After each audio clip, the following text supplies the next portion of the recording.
मुद्दा घेऊन मी थोडंसं पुढे जाते. हनुमंत पवार, मी तुमच्याकडे येते. मात्र यामध्ये देवेंद्र फडणवीस यांच्या चेहऱ्यावर निवडणुका लढल्या, निवडणुका जिंकल्या आणि आजच लोढांनी असं म्हटलं की भाजप तर देवेंद्र भाऊमय आहेच, मात्र इतर पक्ष सुद्धा देवेंद्र भाऊच चालवतात असं लोढांनी म्हटलेलं आहे. तर एकूणच महाराष्ट्रातल्या जनतेला महाराष्ट्रातलं आणखी नेतृत्व कोणतं भावतं ते आपण पाहूयात. तर यामध्ये तुम्हाला महाराष्ट्रातला कोणता नेता सर्वात जास्त विश्वासार्ह वाटतो? सी वोटरचा हा सर्वे आहे. जनतेनं काय उत्तर यावर दिलेलं आहे तर ते आपण इथे पाहूयात. तर 35.7% लोकांनी देवेंद्र फडणवीस यांना पसंती दर्शवलेली आहे. 17.8% लोकांनी एकनाथ शिंदेना पसंती दर्शवलेली आहे. तर 14.4% लोकांनी उद्धव ठाकरे यांच्यावर विश्वास दर्शवलाय. 4% लोकांनी राज ठाकरेंवर विश्वास दर्शवलेला आहे. तर 11.2% लोकांनी शरद पवारांवर, 3.7% लोकांनी अजित पवार यांच्यावर, 1.5% लोकांनी नाना पटोले यांच्यावर आणि 11.7% लोकांनी मात्र सांगू शकत नाही असं उत्तर दिलेलं आहे. तर शिंदेच्या शिवसेनेचे दंगेकर आणि त्याचबरोबर ठाकरेंच्या सेनेच्या किशोरीताई देखील आपल्यासोबत यामध्ये जोडलेले आहेत. सगळ्यांचं स्वागत. या सगळ्यामध्ये देवेंद्र फडणवीसांना मगाशी आपण चर्चा केली त्यावेळेला 35.7% लोकांनी पसंती दर्शवलेली आहे. दंगेकर, मी तुमच्याकडे येते. दंगेकर, एकनाथ शिंदेना मात्र 17.8% लोकांनी पसंती दर्शवली आहे. 1 क्रमांकावर आहेत देवाभाऊ आणि दुसऱ्या क्रमांकावर आहेत एकनाथ भाई.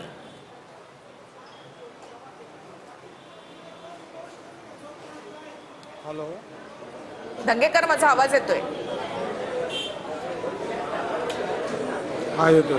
जी, ह्याच्यामध्ये ह्या वर्षभराचा तो सर्वे तुम्ही घेतलेला त्यात. हॅलो बोला बोला. हॅलो हा ह्या वर्षभरामधला जो सर्वे आहे त्या सर्वेचं तुम्ही जी सर्वेमध्ये जे लोकांनी लाईक केले त्याच्या संदर्भात तुम्ही मला एक प्रश्न विचारलेला आहे. तर ह्याच्यामध्ये आता तर सध्या फडणवीस साहेब आता मुख्यमंत्री आहेत आणि रनिंगमधले मुख्यमंत्री असले तर त्यांचं नाव घेतलं जातं. एकनाथ शिंदे साहेबांचं बी त्यांच्याबरोबर घेतलं जातं. म्हणजे हे तिघांचं सरकार अत्यंत चांगल्या पद्धतीने चालतं हा लोकांचा विश्वास निर्माण झालेला आहे. त्यामुळे लोकांनी घेतलेला त्यांच्या सर्वेमध्ये त्यांना नाव घेतलेलं आहे.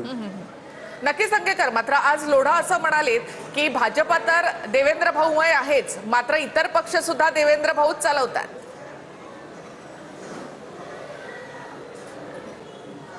असं काय ते म्हणतात त्याला काय माझं मी सहमत नाही. त्याच्यामध्ये त्या पक्षाची धोरणं वेगळी आहेत आणि त्याच्यामध्ये तिघं म्हणून एकत्र करतात म्हणून एवढा सर्वेमध्ये नाव घेतलं जातं. त्यामुळे तिघांचं तिन्ही पक्षाचं याच्यामध्ये योगदान आहे. जी किशोरीजी, मी तुमच्याकडे येते. सरकारचं रिपोर्ट कार्ड तुम्ही आतापर्यंत पाहिलं असेल. तुम्ही या सरकारला किती गुण द्याल? आणि त्याचबरोबर देवेंद्र फडणवीसांना सगळ्यात वरचा क्रमांक दिलेला आहे महाराष्ट्रातल्या जनतेनं. दुसऱ्या क्रमांकावर आहेत एकनाथ शिंदे आणि तिसऱ्या क्रमांकावर आहेत उद्धव ठाकरे.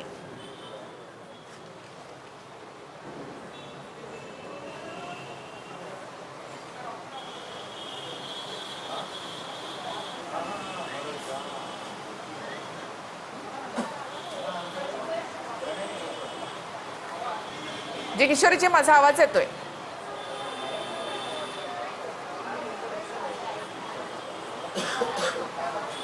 जे पुन्हा एकदा आपण किशोरजींकडे जाणार आहोत. आपला आवाज त्यांच्यापर्यंत पोहोचत नसावा.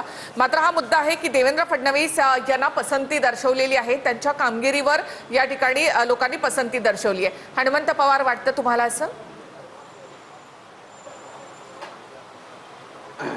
नाही, देवेंद्र फडणवीस साहेबांचं नेतृत्व आता काही कारणानं आहे का? आता येतोय, मला येतोय आवाज. हो, थ्रू करा. जे हनुमंत पवार, तुम्ही बोला. किशोरीजी तोपर्यंत थ्रू होत. मला डबल निखिलाजी, देवेंद्र फडणवीस साहेबांना का आता विधानसभेच्या निवडणुकीला सामोरे जायचंय का? देवेंद्र फडणवीस साहेबांचं असं काय घडलंय की एकदम अचानक सर्वे होत आहेत आणि त्यांना पसंती आहे असं सांगितलं जातं. एकनाथ शिंदेची पसंती त्यांच्यापेक्षा कमी दाखवली जाते आणि विरोधी पक्ष नेत्यांच्या लोकांना तर असं काय घडलंय? देवेंद्र फडणवीसांच्या तिला काय धोका आहे का? असं काय प्लॅनिंग आहे का? असं काय नरेटिव्ह स्थापन करायचं असं काय ठरलंय का? असो, जे काय असेल ते असेल, पण देवेंद्र फडणवीसांना जर सर्वाधिक पसंती आहे असं सर्वेवाल्यांचं म्हणणं आहे, तर आमचा साधा प्रश्न आहे की की 2000 मातांचे कुपोषणानं महाराष्ट्रात मृत्यू झाले. सर्वात लोकप्रिय मुख्यमंत्र्यांनी ते थांबवून दाखवावे ही आमची कळकळीची विनंती. मराठवाडा आणि विदर्भामध्ये 3000 शेतकऱ्यांनी कर्जबाजारीपणाला कंटाळून आत्महत्या केली. कर्जमाफी देतो म्हणले होते देवेंद्र फडणवीस साहेब. आमची कर्जमाफी करा फडणवीस साहेब. एक सुद्धा सोयाबीनचा दाना मी हमी भावानं खरेदी केल्याशिवाय सोडणार नाही. 1 नोव्हेंबर पर्यंत वाट बघा, माझ्यावर विश्वास ठेवा, असं देवाभाऊ म्हणाले होते. आज डिसेंबर चालू झाला तरी सोयाबीन खरेदी केंद्र सुरू झालेले नाहीयेत. तर देवाभाऊनी आमच्या विद्यार्थ्यांना 50% पेक्षा जास्त जागा या विद्यापीठामधल्या शिक्षकांच्या रिक्त आहेत. आमच्या अभियांत्रिकी महाविद्यालयामधल्या असतील की इतर व्यावसायिक अभ्यासक्रमामधल्या मुलींना 100% शुल्क माफी करण्याची जाहिरात केली होती चंद्रकांत दादा पाटलांनी. फडणवीस साहेबांना लोकप्रिय आहे तर आमचं म्हणणं आहे की 3.5-4 लाख मुलींपैकी फक्त 3000 मुलींची तुम्ही फीस माफ केली, तर आमच्या फीस माफ करा.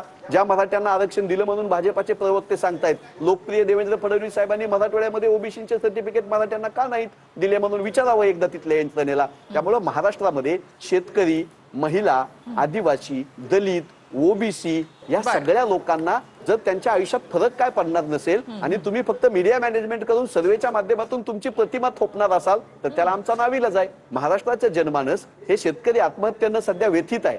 महाराष्ट्राचं जनमानस रोजगार निर्माण होत नाही म्हणून वाट बघतंय. महाराष्ट्रातलं जनमानस सगळ्या आमच्या लाडक्या बहिणी 2100 रुपये तुम्ही कधी देणार म्हणून वाट बघतायत ना. हमी भावाच्या खरेदीची वाट बघतायत ना.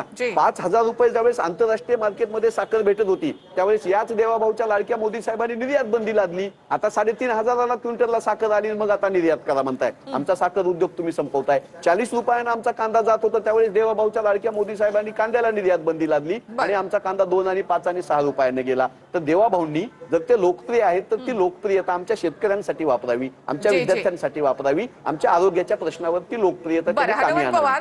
तुम्हाला नवनाथ बंद नाही तर तिथे रवींद्र धंगेकर उत्तर देत आहेत. धंगेकर बोला. ह्याच्यामध्ये बोलतात ते त्यांची ते म्हणणं त्याच्यात बी काही वस्तुस्थिती आहे, असं नाही की वस्तुस्थिती नाही. महाराष्ट्रामध्ये अनेक अडचणी आहेत, रोजच्या प्रश्न आहेत आणि या प्रश्नांमध्ये मोठं आव्हान आहे तिन्ही पक्षाच्या सगळ्या पदाधिकाऱ्यांना. उपमुख्यमंत्री आहेत, मुख्यमंत्री आहेत, कारण महाराष्ट्राचे प्रश्न जटिल आहेत, ही वस्तुस्थिती आहे. पण त्याच्यामध्ये मार्ग काढण्याचं काम तिन्ही पक्षाच्या नेत्यांनी केलेलं आहे आणि महाराष्ट्रामध्ये आज अनेक प्रश्न आहेत, त्यामध्ये दुमत नाही. पण याच्यामध्ये हमी भाव पाहिजे, शेतकऱ्याचे हे सगळ्यांचाच प्रश्न आहे. एकाच पक्षाचा प्रश्न आहे, सगळ्यांचाच प्रश्न आहे. शेतकऱ्यांना हमी भाव मिळले पाहिजे, बेरोजगारांचा विषय आहे, अनेक प्रश्न आहेत, त्याबद्दल दुमत नाही. पण त्याच्यामध्ये सोडवण्याचा प्रयत्न केला म्हणूनच त्यांना आज ह्या सगळ्या सर्वेमध्ये त्यांचं नाव घेतलं जातं.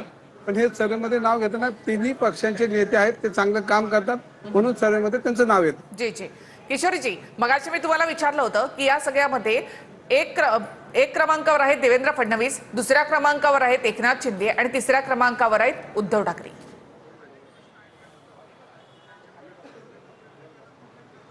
निखिला, किशोरीजी ते मला पटकन कळलं नाही. मला वाटलं किशोर नामक कोण आणखीन बसलेत का, पण मी जरा चुप होती. कारण आपण किशोरी ताई म्हणता बराच वेळेला, हरकत नाही. ज्या पद्धतीने सर्वे आलाय, सर्वे नेहमीच जे सरकार असतं त्याच्या बाजूनी बोलतात किंवा विरोधात बोलतं. आज नाही म्हटलं तरी 2022 पासूनचा जो या महाराष्ट्रात विषय चालले आहेत सगळेच, सोशल मीडिया ज्या पद्धतीने बोलताय, तरुण बोलतायत, महिला बोलतायत, सगळं बोलतायत. त्यामध्ये आत्ता जो सर्वे, त्या सर्वेचा आणि सोशल मीडियाचा जर आपण मिलाप केला तर नंबर हळूहळू खाली जातो. देवेंद्र फडणवीस हे अतिशय, ज्या त्यांनी 14ला मुख्यमंत्री म्हणून काम केलं, आत्ताही करतायत, पण ज्या पद्धतीने या संपूर्ण महाराष्ट्राचा जो चिखल झालाय, त्या चिखलाचं लोक काय म्हणतायत तेही आपण ऐकतोय. आणि मला एक तरी लोकांचं बरं वाटलं की सगळे सत्ता बत्ता सगळं काढून घेऊनही जेव्हा उद्धवजींना पण माइंडेड देतात, या तिसऱ्या पक्षातला एक घटक पक्ष 4थ्या क्रमांकावर गेलाय, हेही बघितलं पाहिजे. हा हे क्रमांक हे लोकांनी जे माइंडेड दिलं ते तुम्ही लोकांचं दाखवताय. परंतु आत्ता जे आधी बोलत होते ज्यांना सन्माननीय म्हणून आपण बोलवलंय त्याने तर अख्खा पाडाच वाचला. आणि हा तर ते- खोटा आहे का? याच्यामध्ये जी जनतेला म्हणजे ते ज्या- तर ठीक नाही, मला आपल्याला गप्पा ज्या पद्धतीने दिलासा हवाय तो मिळतोय का? साधं उदाहरण, 4-4 वर्ष तुम्हाला निवडणुका घ्याव्या लागतात. निवडणूक आयोगावर केंद्रापासून महाराष्ट्रावर कोणाचा दाब आहे? जो दाब हवाय तो नाहीये. आणि ज्या सार्वभौम जो आपण म्हणतो की मतदानाचा अधिकार तो या यादीमध्ये पूर्ण डावलून टाकलाय. शेवट आत्ता लोक बोलायला लागली. हे तर पहिलं राजीव गांधी वरुण गांधींनी म्हटलं. त्याच्यानंतर आदित्याने तर पुरावे देऊन तरी मानायला तयार नव्हते. कुठल्या तुम्ही याचं हे मांडताय विचार की बाबा या महाराष्ट्रामध्ये लोकांसाठी काय स्वातंत्र्य ठेवलंय? बंदिस्त करत चाललंय, अराजकाकडे चाललेलं राज्य दिसतंय.